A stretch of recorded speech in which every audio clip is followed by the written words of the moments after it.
feel somewhat under extra pressure because I'm going to give tonight's second vegetable-based talk. And my vegetable isn't even a nice colour. However, my vegetable can save millions of lives, and I hope to explain how it's going to do that to you.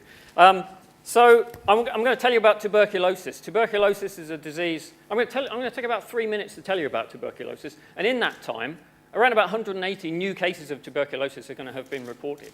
And around about 15 to 20 people are going to have died from tuberculosis.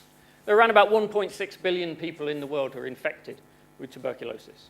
Now, the really strange thing about that is that tuberculosis is a treatable disease. So what's the problem? The problem is that the bacterium that causes tuberculosis is a really tough little character.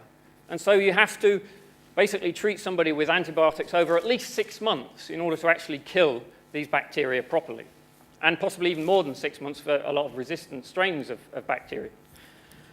And the problem, why that's a problem, is that most cases, and this goes almost without saying, most cases of tuberculosis, of course, occur in the developing world, in places like Africa, Southeast Asia, where people live a long way away from doctors. People often don't have easy transport. They don't have well-organized health services. So if you're given 6 months' worth of pills and told to go away and take one of those, or in fact, in practice, 2 or 3 of those different pills a day for 6 months, there's every chance if you don't see the doctor again for 6 months, you will get it wrong, you'll forget, you'll give up when your symptoms get a little bit better.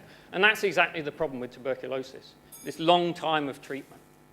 So how do we solve that?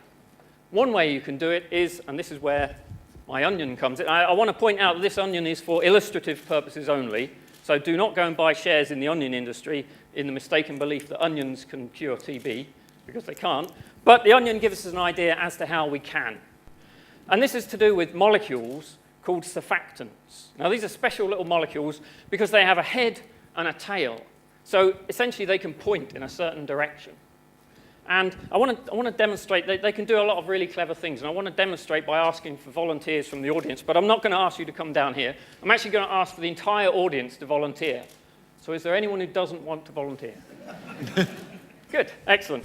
So what I'd like you to do is imagine that your head is a surfactant molecule. So your face is one end of the surfactant molecule, and the back of your head is the other end of the surfactant molecule. Now, the good thing that, or under the right conditions, what surfactant molecules can do is line up so that their face, if you like, is pointing all in the same direction, just like all of you here in the audience. So your faces are all pointing this way. Now, imagine that you're all also carrying drugs.